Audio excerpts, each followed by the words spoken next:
Olá, queridos, a paz do Senhor Jesus para todos. Amados, nesse início de noite, nesse finalzinho de tarde aqui, nós vamos meditar aqui na palavra de Marcos, capítulo 6, a partir do verso 14, que vai falar sobre a morte de João Batista. Diz assim a palavra: E ouviu isto o Herodes, porque seu nome se tornara notório, e disse: João, o que batizava, ressuscitou dentre os mortos, e por isso estas maravilhas operam nele. Outros diziam: é Elias, e diziam outros: é um profeta, ou como um dos profetas.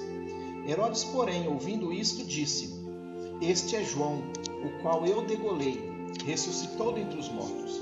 Porquanto o mesmo Herodes mandara prender a João e encerrá-lo amarrado no cárcere, por causa de Herodias, mulher de Filipe.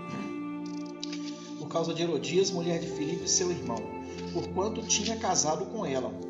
Pois João dizia a Herodes: não te é lícito possuir a mulher de teu irmão. E Herodias o espiava e queria matá-lo, mas não podia, porque Herodes temia a João, sabendo que era homem justo e santo, e guardava-o com segurança e fazia muitas coisas, atendendo-o e de boa mente o ouvia. E chegando uma ocasião favorável em que Herodes, no dia dos seus anos, dava uma ceia aos grandes e tributos e príncipes da Galileia, entrou a filha da mesma Herodias e dançou, e agradou a Herodes e aos que estavam com ele à mesa. Disse então o rei à menina: pede-me o que quiseres e eu te darei. E jurou-lhe dizendo: tudo o que me pedires te darei, até metade do meu reino. E saindo ela, perguntou à sua mãe: que pedirei? E ela disse: a cabeça de João Batista.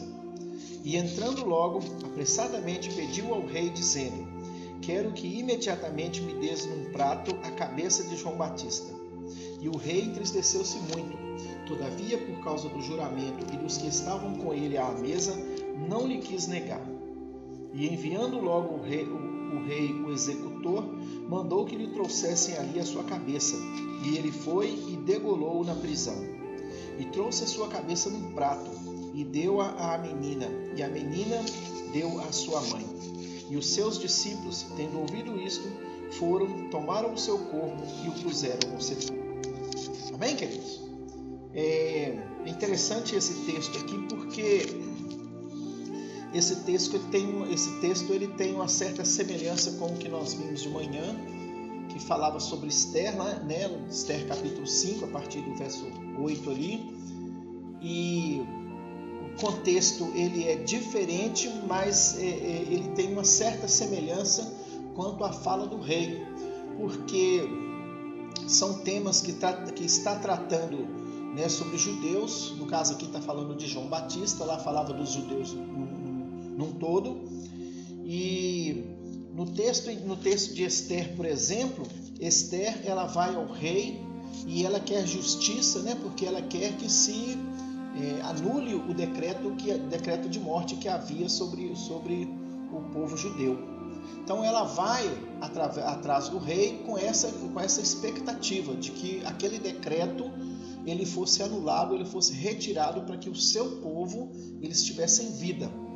Aqui no caso, né, de João Batista, ele é semelhante. João Batista ele está preso, ele está na prisão, e ele está na prisão por um motivo de honra à palavra do Senhor, porque ele era profeta, e João Batista ele não tinha medo de falar a verdade. E ele disse para Herodes a verdade, a punição, né, a pena de João Batista aqui é essa, o crime dele é esse, porque ele falou a verdade.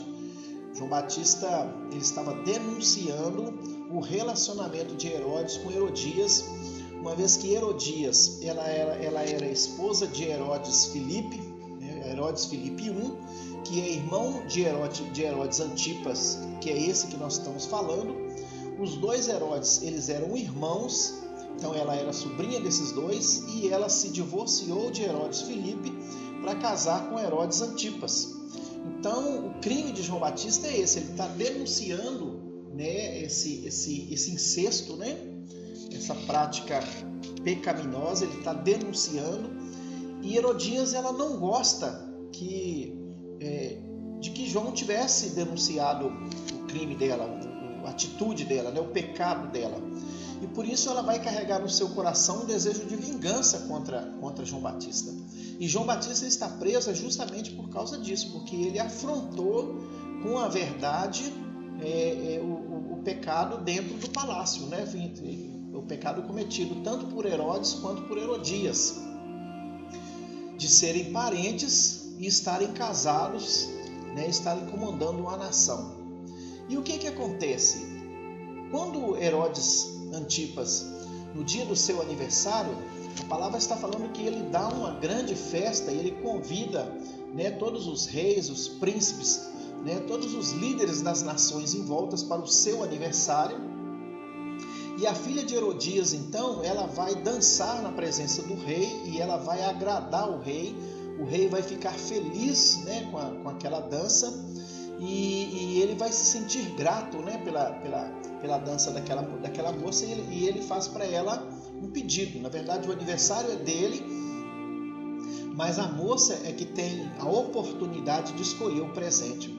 E ele diz para ela: pede-me o que você quiser e eu te darei até metade do meu reino. A mesma palavra que Artaxerxes falou para Esther, agora Herodes Antipas está falando para a filha de Herodias. Me pede o que você quiser e eu te darei até metade do meu reino. Aquela moça, ela poderia ter pedido muitas coisas, né? Se ela tivesse parado com o coração, né? Se ela tivesse pensado com a alma, ela teria pedido coisas tremendas. Ela poderia ter feito pedidos ali que mudaria a história de Israel, a história do povo hebreu, até a história de João Batista. Ela poderia, por exemplo, ter pedido a libertação de João Batista, que foi o que Esther fez lá no capítulo 5, quando ela pediu ao rei a libertação do seu povo, né, que se tirasse da vida do seu povo o decreto de morte.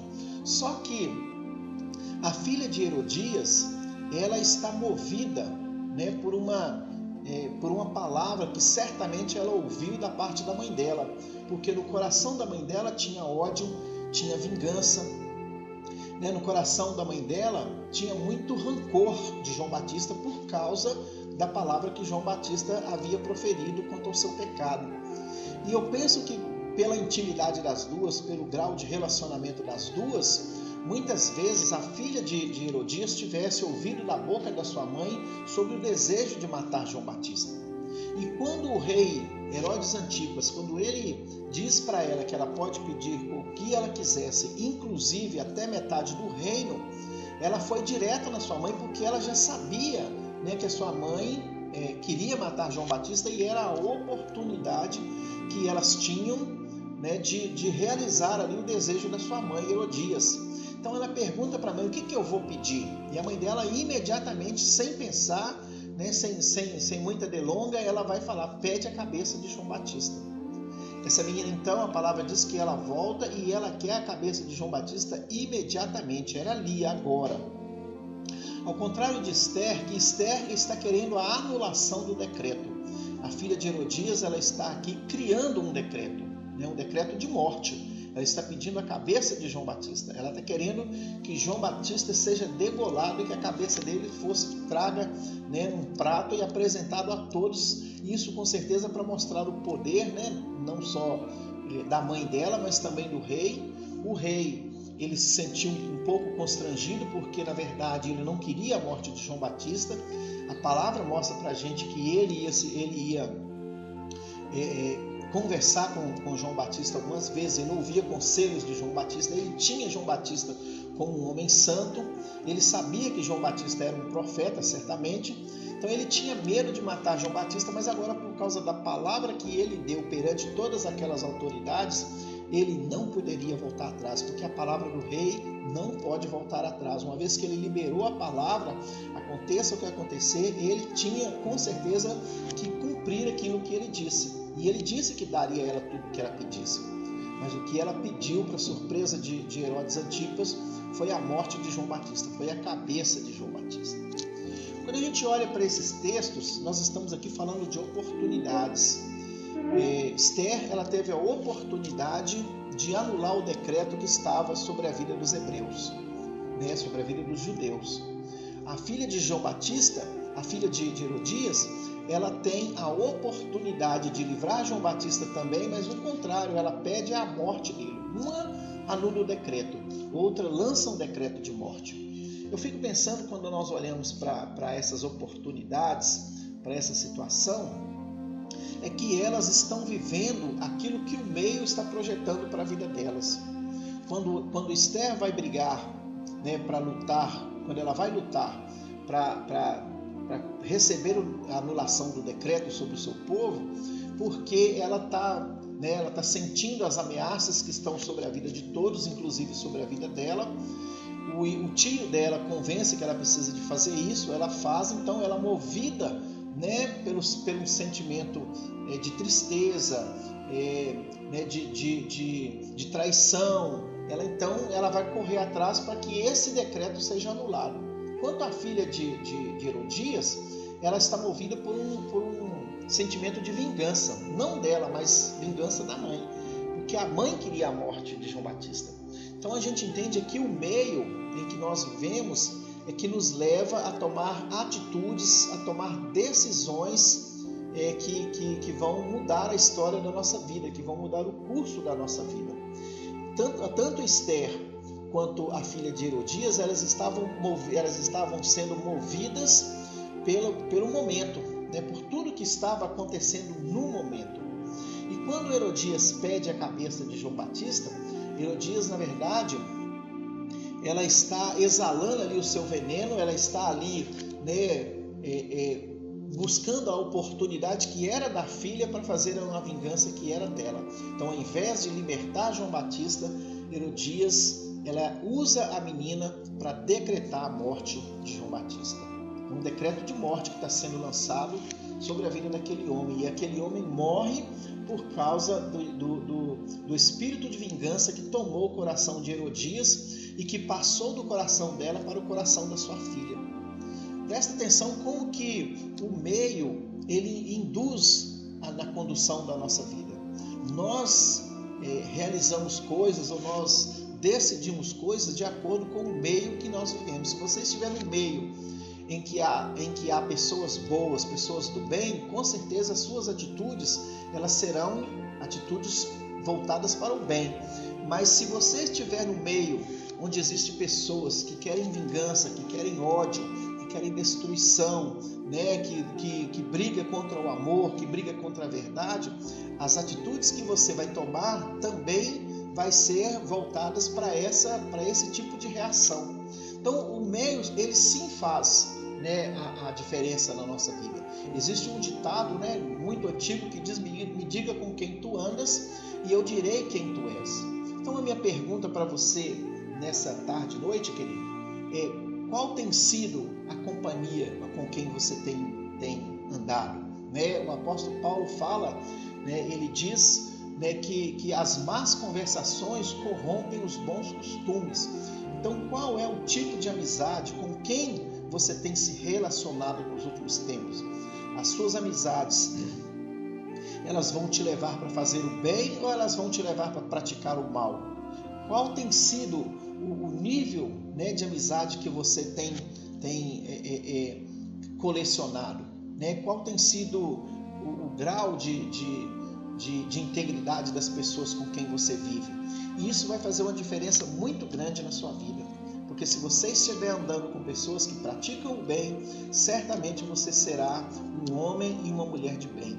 Mas se você estiver andando com pessoas erradas, pessoas que praticam o mal, que vivem na prática do crime, da corrupção, da mentira, né, da desonra, certamente você vai se igualar a eles e você vai tomar as mesmas atitudes que eles tomam.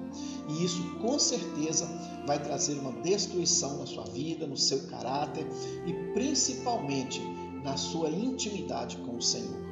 Quanto mais perdido você ficar, mais longe do Senhor você vai estar.